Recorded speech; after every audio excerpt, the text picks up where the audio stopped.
Anne and her sister Joan were returning by car from their parents' house. John, Anne's husband, usually drove the car, but he was held up at work. Anne smiled at Joan and said, "I had to drive the Miata." Joan shook her head and said, "And where would we put all our stuff?" Anne loved her Miata convertible. She named the car Mary and was inseparable from her for 12 years. The car was both her parents' 18th birthday present and her high school graduation. Anne looked at Joan and said, "John and I always have only the essentials with us." At the traditional family reunion, everyone asked about John. Anne's father was especially disappointed that John couldn't make it. Anne and Joan were 2 of 5 daughters. Their father had no sons. That said, no one knew which of the sisters was the favorite daughter, but there was no doubt about who was his favorite son-in-law. John called and apologized, promising to visit them soon. John was tall, dark-haired, well-tanned, and handsome. He was also smart, loving, and funny. He worked in the distribution center of an international company in Fredericksburg, Virginia. They had been together since 9th grade. John and Anne attended colleges that were 200 miles apart, but still stayed together. John always joked that they went to different colleges together and looked out the window. She remembered all the kids asking about Uncle John. John loved the children, and they loved him. He was their favorite playmate at every family reunion. Joan looked at her sister. She felt something was bothering her. Finally, she said, "Okay. Let's get it over with. What's going on with you?" Anne continued to stare out the window. Joan looked away from her for a few minutes. But then she told her sister again, "You'll feel better if you share what's bothering you with someone. You know you can tell me anything." Anne lowered her head and said, "I'm having an affair." Joan was shocked and fell silent. Coming to her senses, she asked, "Are you cheating on John?" "Oh my God. And why?" Anne looked up with tears in her eyes and said, "I don't know why myself." Joan reached out to take her sister's hand. "Tell me everything," she asked. Anne answered, "It started 6 months ago, right after our family meeting. It was David Stevens from my office. He'd been flirting with me for a couple years, and one day I just said yes." Joan clarified, "Is this the same David Stevens I met at one of your picnics last year? The same David Stevens you warned me to stay away from, the man you called an asshole who chases every skirt?" "Yes." Anne said, "I thought I'd be safe from him. There's no way I could fall in love with someone like that." Joan asked, "But you fell in love with him?" Anne shook her head and said, "No. Of course not. It's just that I used to think he was an asshole. Now I know that for a fact. I broke up with him on Friday at lunch." Joan looked at her sister. It was lunch in a hotel room. and looked angrily at Joan and said, "No. No. And no, it was in a restaurant." Joan asked, "You had sex with him, but you didn't like him? That doesn't make any sense, Anne." "I have to ask again, why?" Anne hesitated for a moment, then answered, "I think I freaked out when I saw John playing with the kids 6 months ago. We were just discussing having children of our own. The house was almost paid off. Our cars are paid off. We have no credit card debt. Joan, we have almost $20,000 in A who weren't even born. We plan to really do it when we turn 30. John is 30 now. I'll be 30 in 2 months." Joan asked, "You don't want kids?" Anne replied, "I always thought I did, but now I'm scared. I've been afraid of becoming a mother. I'm afraid of losing us, me, and John. I'm afraid of losing myself. I love my job. I should have given up the pills 6 months ago." "And does John know all this?" Joan asked and shook her head, sadly. Then Joan asked another question, "You didn't give up the pills?" Anne said quietly, "At first, I didn't want to stop taking them. After I started with David, I had to stay on them. I couldn't risk getting pregnant with him." Joan got angry. "You slept with him without condoms. You know his history. How could you not think about protection?" A weeping Anne said, "He doesn't like rubbers. I don't like them either." Joan said to her sister, John thinks you haven't taken birth control in 6 months. You need to stop this madness. You need to tell John everything and beg his forgiveness. He loves you, Anne. He can forgive you, but only if you're honest and upfront with him. You know, John, a secret will kill your relationship. Anne replied, No, Joan. I could never tell him. Do you remember Bob and Carol Wilson? Joan nodded. Anne continued, Bob was having an affair with someone from work. Carol found out and their lives have been a living hell ever since. John and I had several conversations about Bob's infidelity. He couldn't understand how someone in love could cheat. I tried to defend Bob. I told John that if they really loved each other, they could save their marriage. I told him that they could put the pieces of their mosaic together. This affair might even make their marriage stronger. But Joan, I can tell you for a fact that he doesn't look at it that way. Joan continued to listen to her sister. She realized that Anne was just digging herself an ever deeper hole. She asked Anne, Tell me about David Asshole Stevens. I can't believe that sex with him could be so unpleasant. Anne replied, Sex with David is normal. He's aggressive in bed. But with David, everything was done hastily, and again, we never had much time to get together. With John, it's much better. It was always great. Reflecting aloud, and said, I tried to make David more like John. Why would I do that when I already have John? Unfortunately, John was becoming more and more like David in bed. We haven't had all-day love making in a couple months. Joan was disturbed by this news. She asked, Anne, when did your sex life with John start to change? Was it around the same time you and John started discussing the Wilsons and hesitated? I think so, Joan remarked. The John the First doesn't like gossip, but I think he tried to get you to end your affair for the first 3 months, and for the last 3 months you've been defending your affair. The realization struck Anne. Oh God. Oh God. No.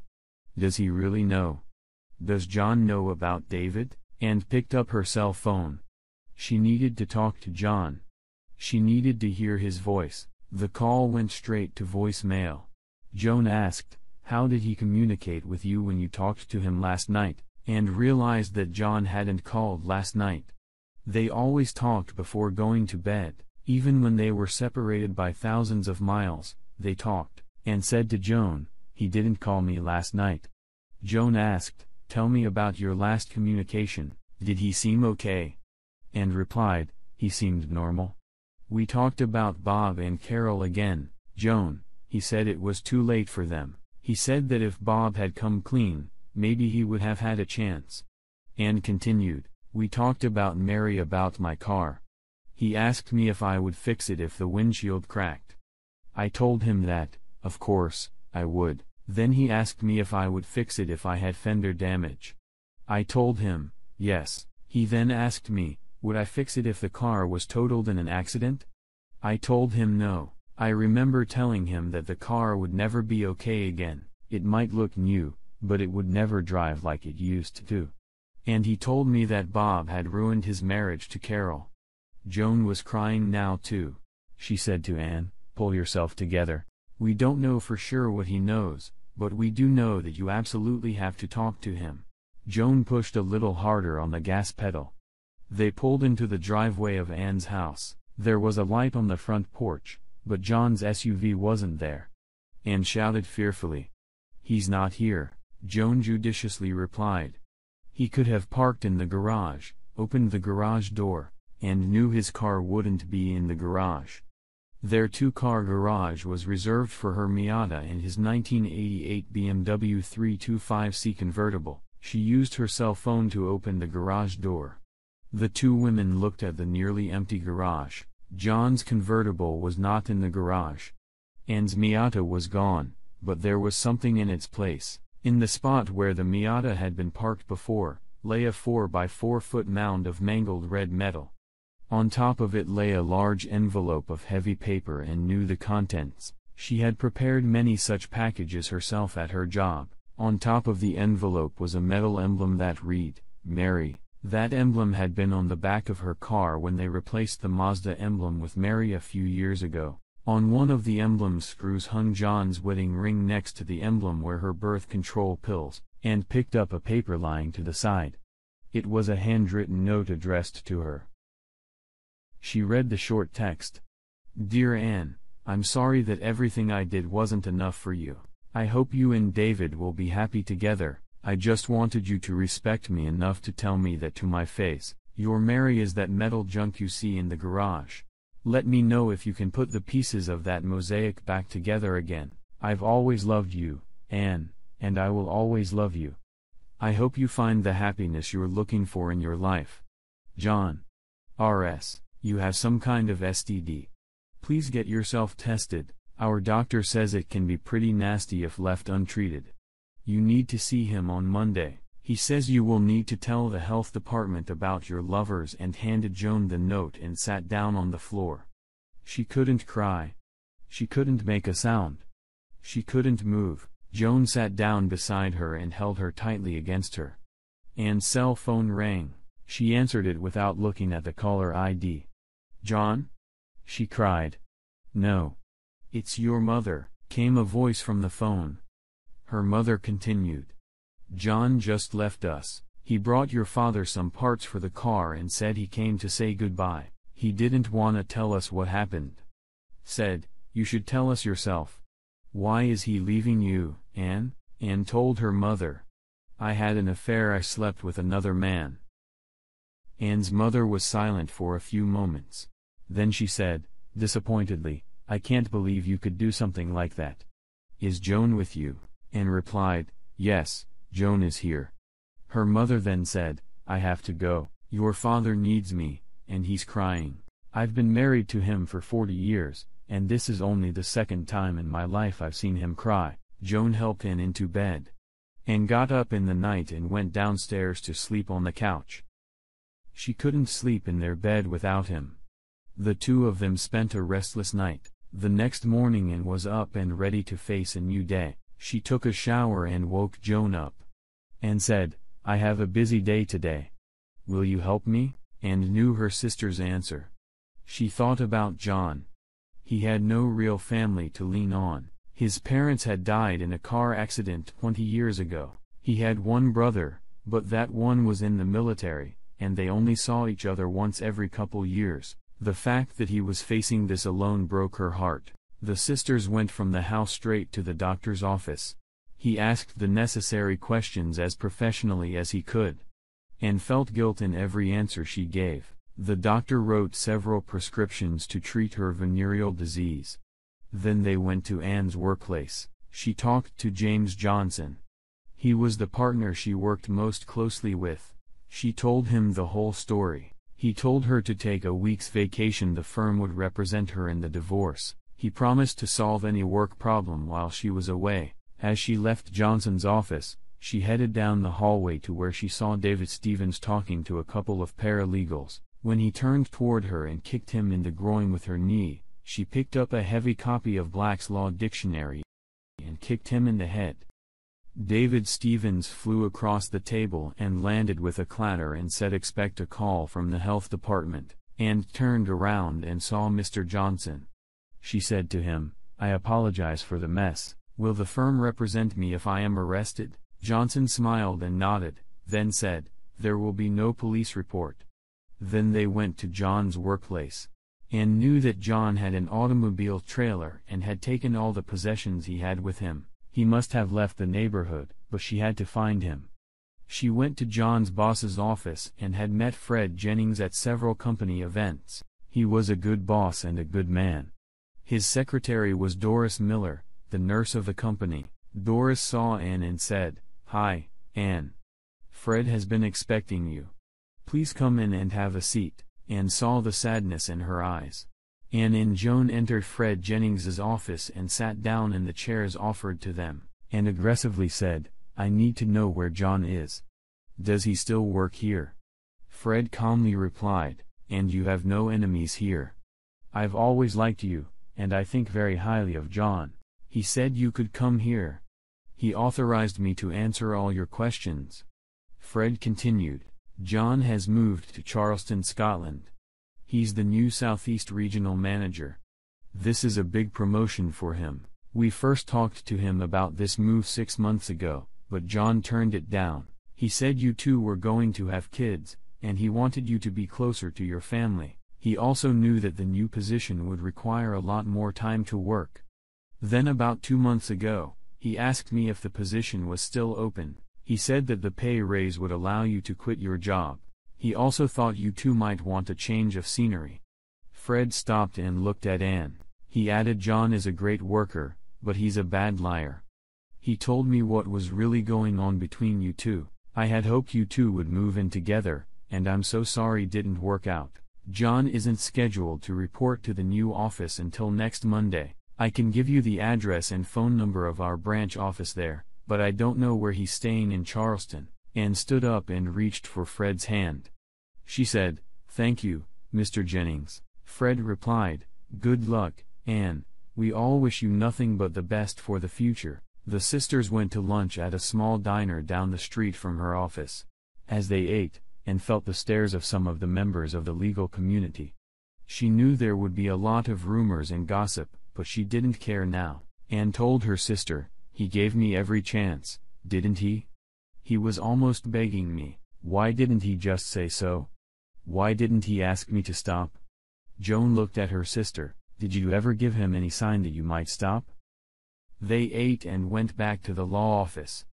Deborah Mayton, the best divorce attorney in the firm, was assigned to her case. Deborah read the divorce petition and the proposed property settlement. She looked at Anne and said, "This property division agreement is extremely favorable to you. He leaves you with a house that seems to be almost paid off. In addition, he has only withdrawn $25,000 from your joint investment and bank accounts. You get to keep your 401 account. The arrangement is better, I think, than we could have ever hoped for." Deborah paused to watch Anne's reaction, then continued. "Your husband is asking for the following.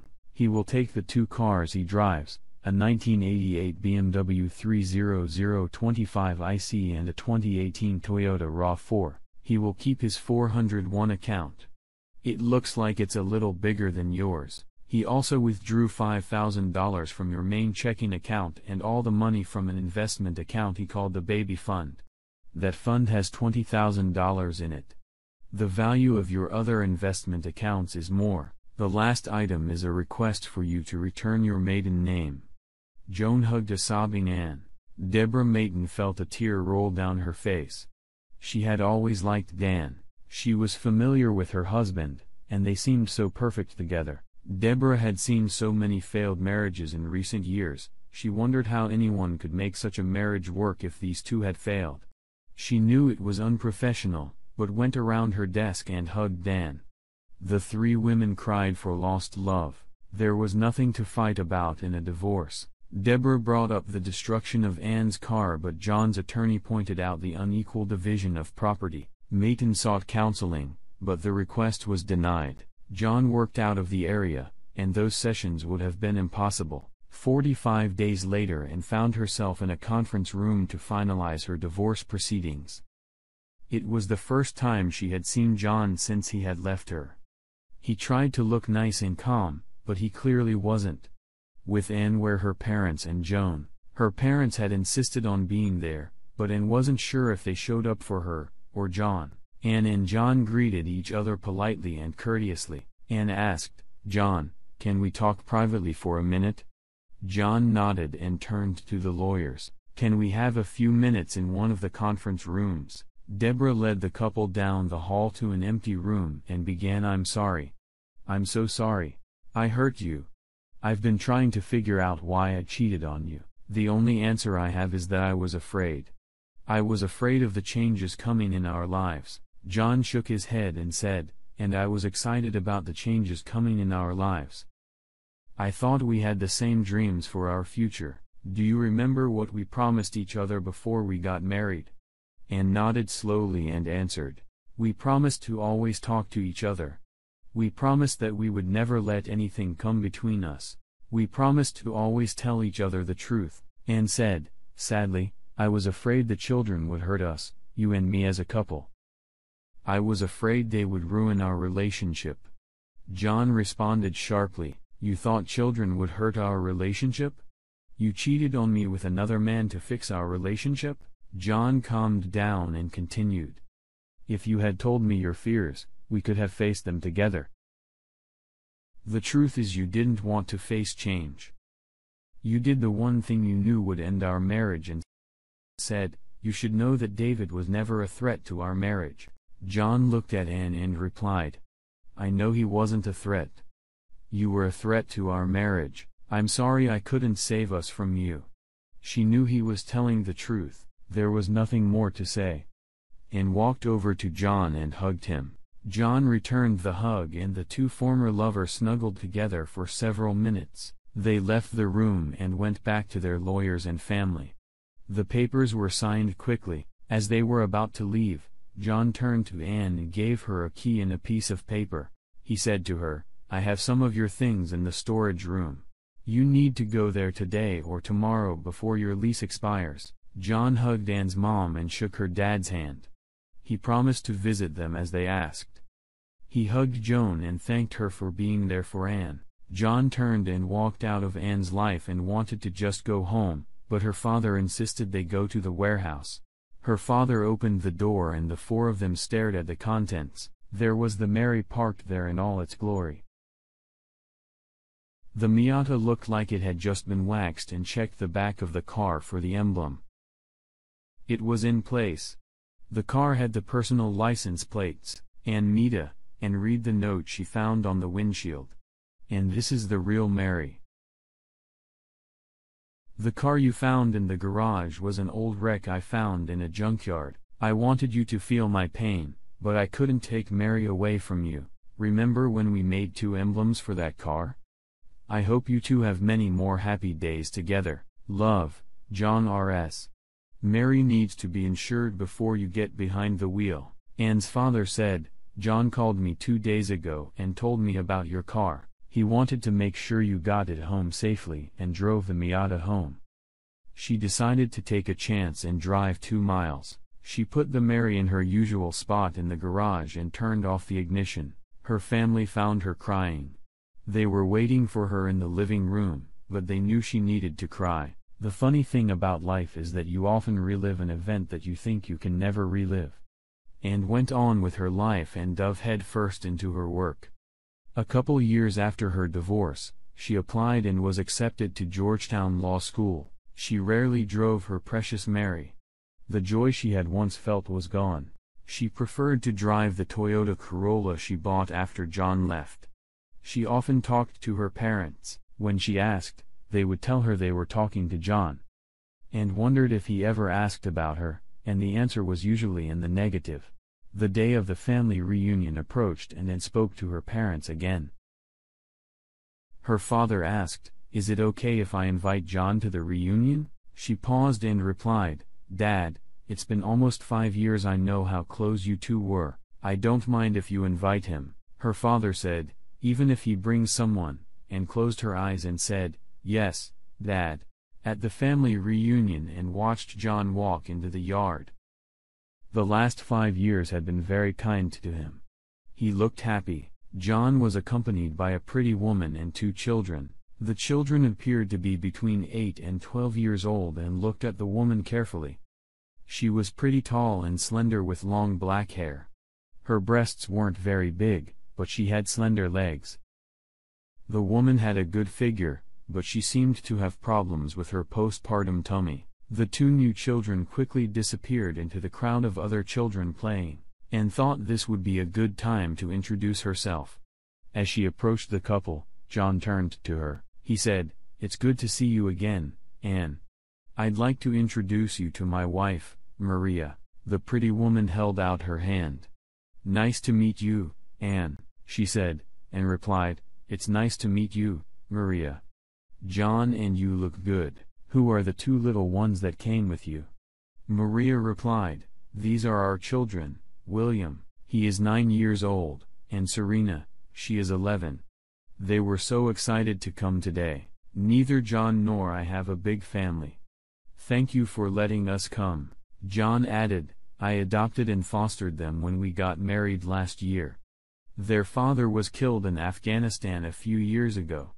Anne smiled and touched John's arm. I know you've always wanted children. I'm happy for you. For both of you. Maria asked John to go check on the kids and bring her a plate of food. John looked at Anne. Can I get you something too? Anne shook her head and sat down next to Maria. Maria said, I'm sorry to send John away, but I've always wanted to meet you. John has told me so much about you. Maria touched Anne's arm. He said good things, Anne. He was so in love with you. I was jealous of you for a long time. And now Anne asked. Maria smiled at Anne and answered. My jealousy turned to anger when he told me how you two broke up. I was angry because you hurt him, but then that was replaced with sadness when I realized the emptiness you left in him.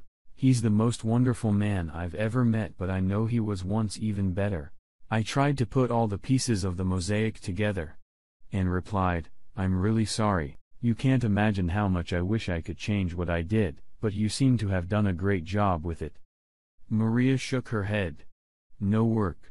And she said, I failed miserably. I tried to help him, but I wasn't the one who saved John. Your father was the greatest help to him.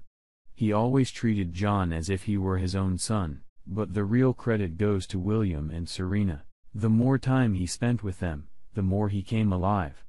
Children won't let you hide inside yourself. Maria placed Anne's hand on her stomach. He'll be a wonderful father to our next child, she said, and added before Anne could ask, I'm 4 months pregnant. Anne hugged Maria. She told her, I'm so happy you saved him. I never could forgive myself for what I did to him. The realization of what I did haunted me. Anne felt a weight lifted off her shoulders. She had been in therapy for over 4 years, but this one moment seemed to be the cure she had been looking for.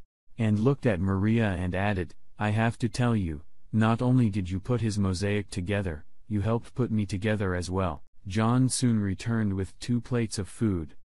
Anne's father followed John with the drinks and asked her father, Can you sit with us for a minute? Anne's father replied, Sure. Anne said, There is one item left unresolved in the divorce. I think we need to settle it now. The father looked embarrassed. A half smile seemed to play on Maria's lips and continued.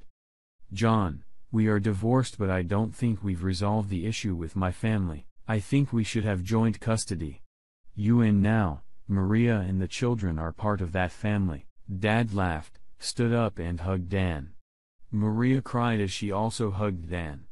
John said, Thank you, and replied, Don't thank me.